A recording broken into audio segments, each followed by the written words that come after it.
Live science says of Darwinian evolution, it can turn dinosaurs into birds, apes into humans, and amphibious mammals into whales. What Darwin showed in his work on evolution and natural selection is that we don't need to invoke any supernatural force or power to account for the development of life through time on Earth. The ongoing processes that are observable in today's world. Do you think it's a belief? I think it's just fact. I think more like facts. There is too much evidence to ignore. Do you think it's a belief? No, it's science. It's the way it happened. It's logical. You know, all the scientists pretty much agree with it. It's more of a fact. When did you start to believe? When I started to think for myself. When did you start believing? When I took my first biology class. It all started to make a lot of sense. The teacher made it very, very easy to understand. I generally trust the scientific community. Makes more sense than any religion or anything. The fossils they found of all the cavemen, the Homo sapiens, the dinosaurs, it shows clear evidence. I believe in science. What's your major here at this university? Biology. Your biology major? Yeah. You believe in evolution? Yes. What's your major? Geology. Chemistry? Biochemistry. Environmental science and policy. I'm a physicist. Biochemistry. Okay, do you believe in evolution? Yes, I do. Do you believe in evolution? Yes, I do. Of course. Yes, I do. I do believe in evolution. You believe in evolution? Yes. Are you a strong believer? Yes. Are you a strong believer? Yep. Yes. Yes. Absolutely. A scientific method is based on the collection of data through observation and experimentation. Science Daily. Could you give me some observable evidence that evolution is true? Something I don't have to receive by faith. Yeah. Some observable evidence. I mean, take a look at what happened 65 million years ago. Hang on, I can't. That's 65 million years ago. I believe, millions of years. So that can't be observed. We can trace the evolution through the fossil record. Could you be specific? Just give me one. Between 6 and 7 million years ago. Hundreds of thousands to millions of years? So it's quite a long time. Yes. Millions of years. Yes. So it can't be observed. Evolution is not testable over time. We are condemned to live only for a few decades, and that's too slow, too small a time scale to see evolution going on. Richard Dawkins.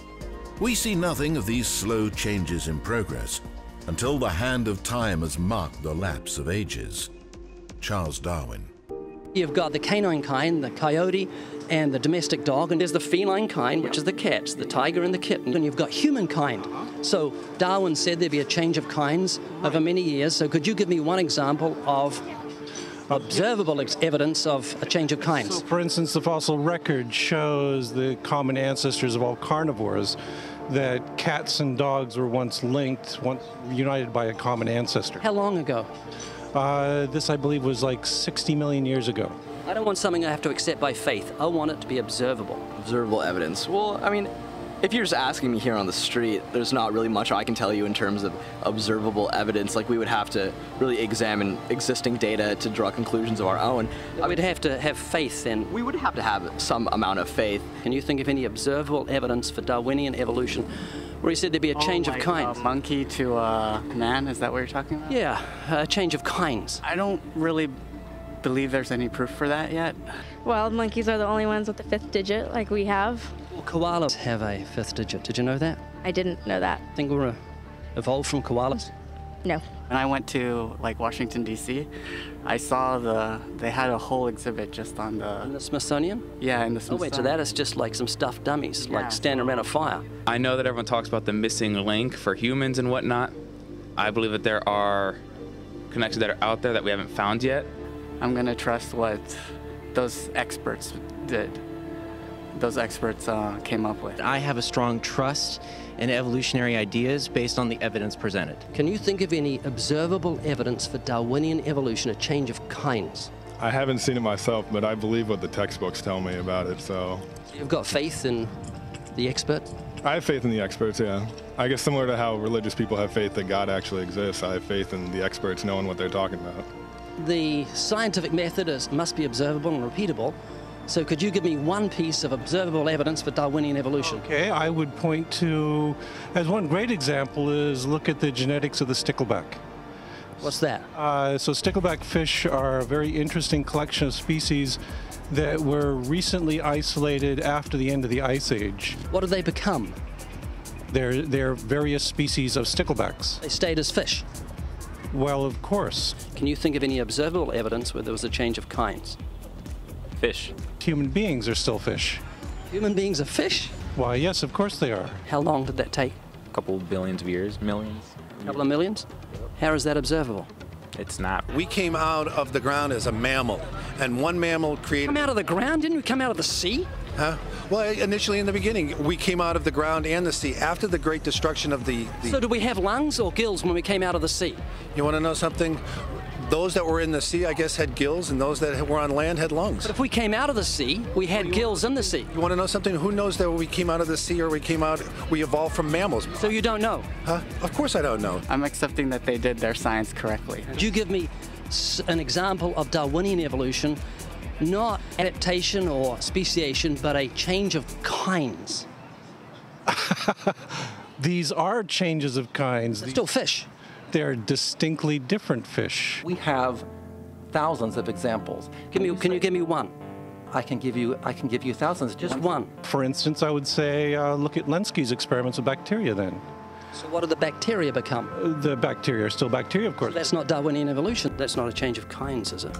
It is a change. It is a change in the genetic makeup of the bacteria, which is still bacteria. So what do the bacteria become? A new kind of bacterium. So it's still bacteria. There's no change of kinds.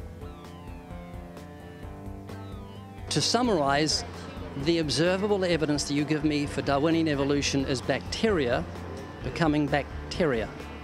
No, it is bacteria acquiring new metabolic capabilities. You said before that there is lots of evidence for evolution. I just want one observable evidence for Darwinian evolution, just one. But I gave you some. You don't want... Not some, I want one. Wait, you don't want that. I want one. Yes, I do. I'm pleading with people. You asked me to tell you when I've watched one species evolve into another. Isn't that right? No, one kind into another. There's 14 different definitions of species. So I want a change of kind. When you're talking about kinds or change in families, you're actually talking about macroevolution. You're talking about changes on the level that separate, say, cats from dogs. So could you give me any examples of Darwinian evolution? Well, when you say examples of that, then you have to sort of look at over a longer time frame. It has nothing to do with faith. Faith is something that I have to, unseen, I have to believe in. That's it, unseen. Look, do you believe evolution? Of course I do. Are you a believer in evolution? Yes, I am. When did you start to believe evolution? I started to believe evolution when I started to think out for myself. Is evolution a belief? Well, you know something? Evolution is a thought process. Is coming to terms and checking out all the alternatives, like taking a look at the religion, man-made religions. Let me ask you again: is evolution a belief?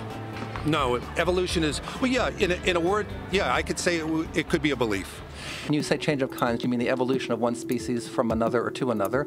Yes, we have that in action, actually, in the Galapagos. Could you give me one instance? Yes, we have an example from a group of birds called Darwin's finches. You take a look at the difference between the finches on the islands that all started out. I mean, that's very, very observable. But that's not Darwinian evolution. There's been no change of kinds. What did the finches become? They become genetically new and anatomically new, recognizably different species. So they're still finches?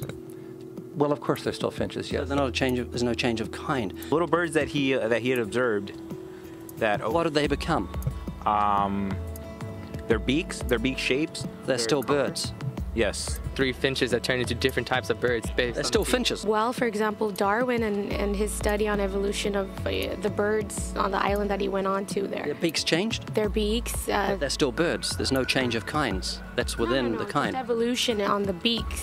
So that's called adaptation. It's not Darwinian evolution. There's no change of kinds. There's no different animal involved.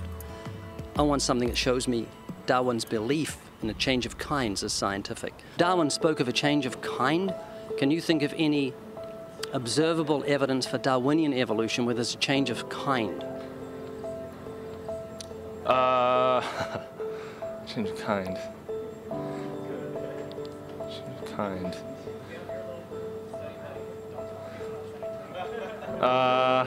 I'm gonna have to think about that one a little longer. You give me anything that I can see, observe, and test, which is a scientific method for Darwinian evolution, a change of kinds. Test and observe.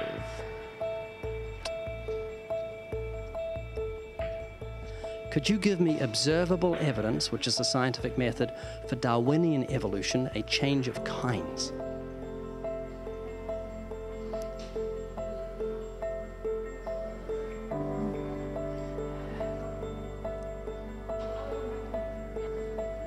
Okay, I gotta think about it.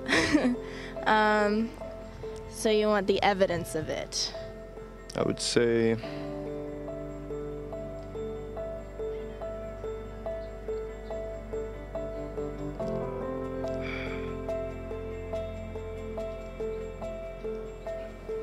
I cannot, I think.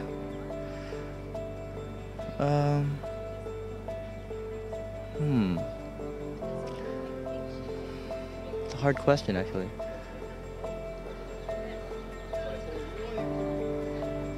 Mitochondrial DNA.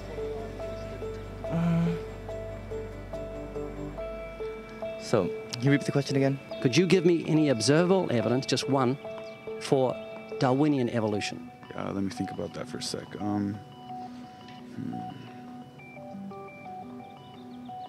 Observable evidence, something where we don't have to exercise faith. Something that can be observed, like the scientific process, observable. That's a good question. That one I'm not quite sure. So you can't think of any observable evidence for evolution? No. How do you know it's true?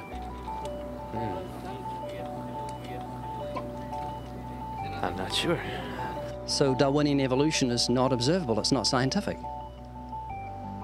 I guess so. So it's unscientific, you can't prove it. It's scientific, actually. You could prove it. It could be proven, just... Do it for me. That's hard. That's just too broad of a... It's unobservable, that's why you need millions of years. Yes, exactly. You're trusting the biology majors and the biology professors know what they're talking about, and they can't even give me evidence of a change of kinds. Well, then there isn't one. If they don't give it, then I wouldn't say there was. Yeah. I just go on what I've seen and what I've learned from class. So you believe? Yeah. You know what that's called? What? Blind faith. Blind faith. Faith is the great cop-out, the great excuse to evade the need to think and evaluate evidence. Richard Dawkins. Do you believe in intelligent design? Of course not. Do you think everything is intelligently designed?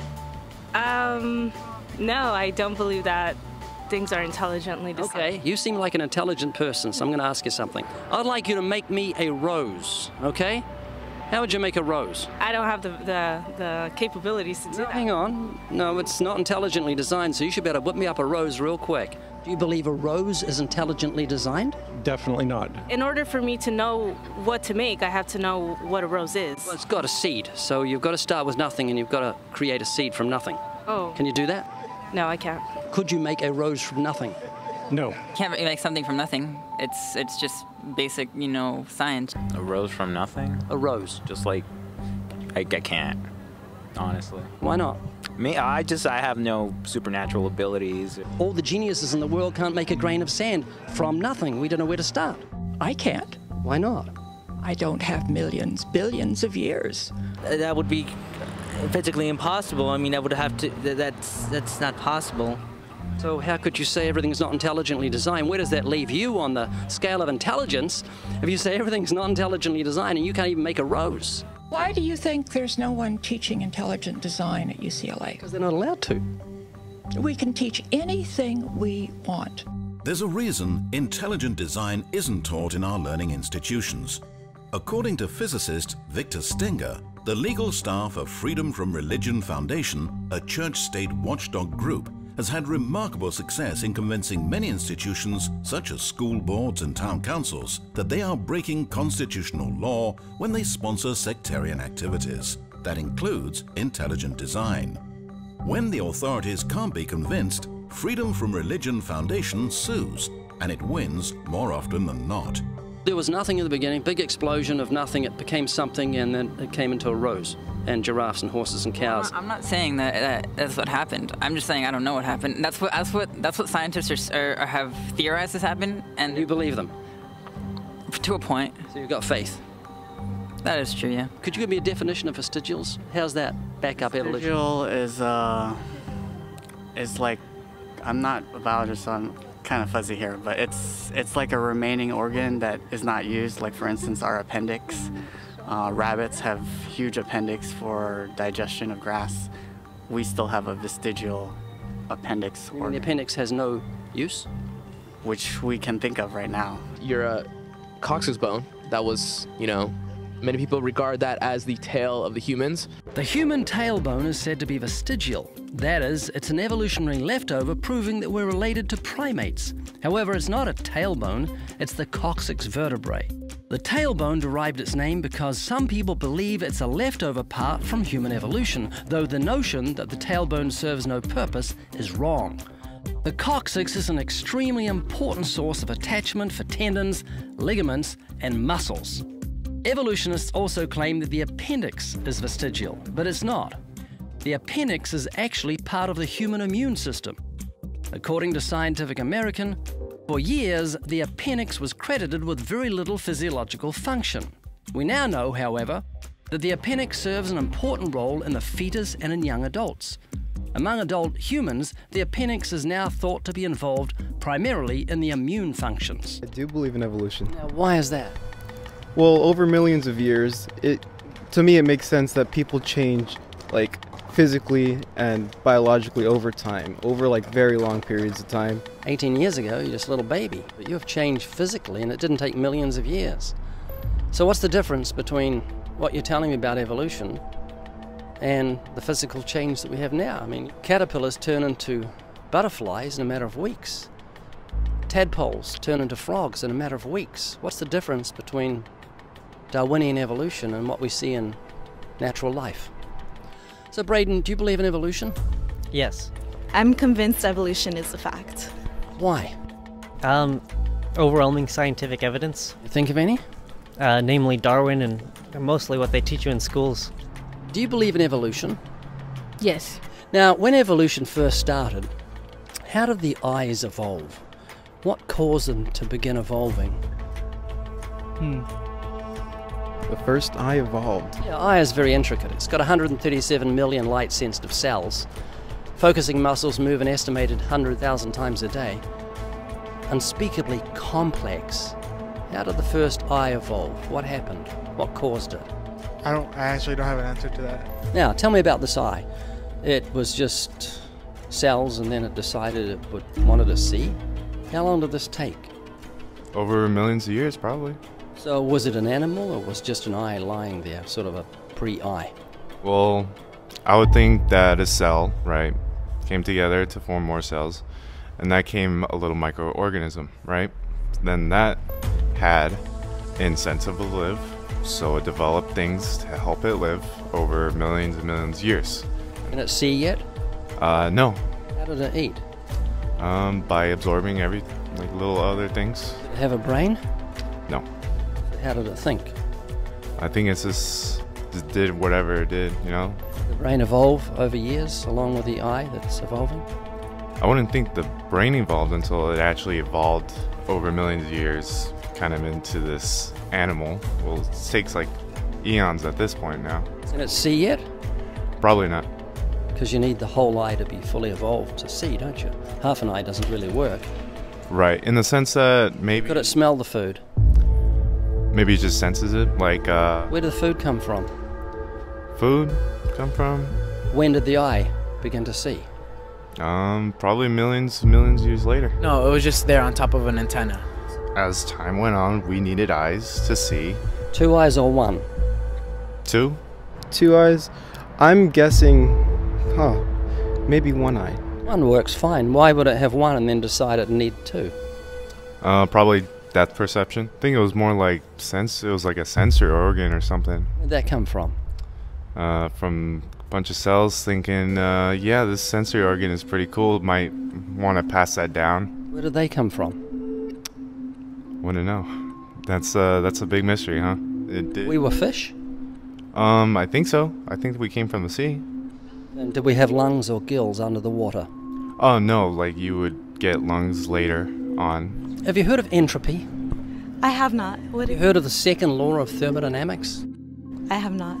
The universe tends itself towards chaos. It happens everywhere.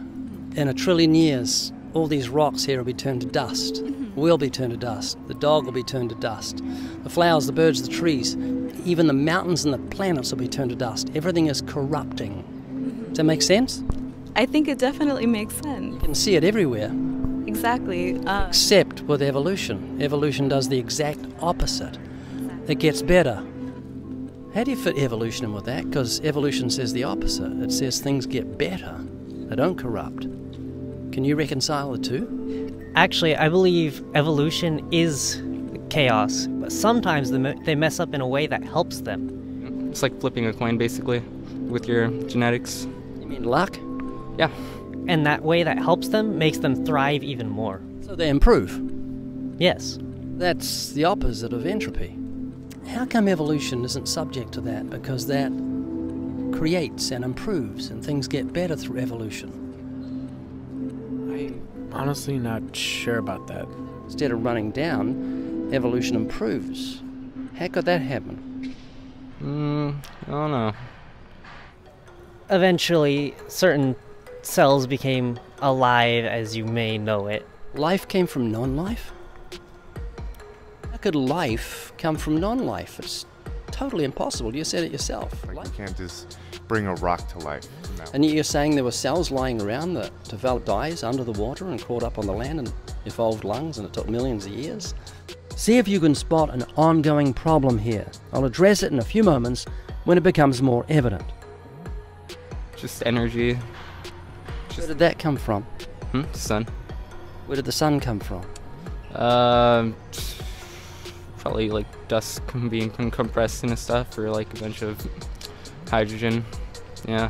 Where did the hydrogen come from? Just the universe, basically. Where did the universe come from? Big Bang, most likely. You've got to have materials for a Big Bang. Where did that come from? Not sure. That's all like theoretical at this point. You don't know? Nah. And when did the brain evolve? The brain evolved? Because you need a brain for eyes to work. Otherwise, you're not thinking about what you're seeing. Predators and food and things like that. It was probably very minuscule around the time eyes came into existence. Probably a little before then, in order to control metabolic functions, such as or to control how the organism would react to its environment. So I'd say sometime before eyes. Could man have evolved from pigs? Because if they ever give you a skin graft, they may use pig skin. Did you know that? No, I didn't know that, no. Yeah, you're very close to a pig. Pigs have got hearts and kidneys and lungs and livers. And they've got eyes and nose and mouth. I've got friends that eat like pigs, and I sound like a pig when I sleep, according to my wife, sometimes. Pigs' bodies and organs are almost identical in form and function to a human's. The heart specifically is roughly the same size and shape. Because of this, we already use pig valves in some heart repair. So could man have evolved from pigs? It's a thought. The problem is that evolution is as big as the human imagination. Someone who embraces it can believe anything he wants as long as he qualifies it with the word probably. Probably. I have no idea. It's probably would probably be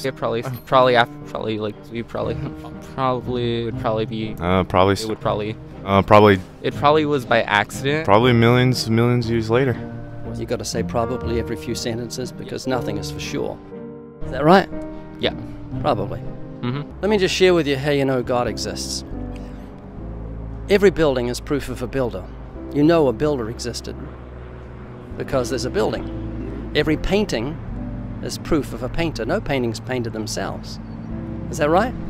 That is true. So the painting is absolute scientific proof there was a painter, and the building is absolute scientific proof there was a builder, because buildings don't build themselves and paintings don't paint themselves. And creation is absolute proof of the creator. You can see the genius of God's creative hand in flowers and birds and trees and puppies and kittens and donkeys and horses and camels, all these things that surround us. Man can't make, we can't begin to make an eye. An eye is so complex, so how could it happen from a random explosion in space and then it made itself over millions of years?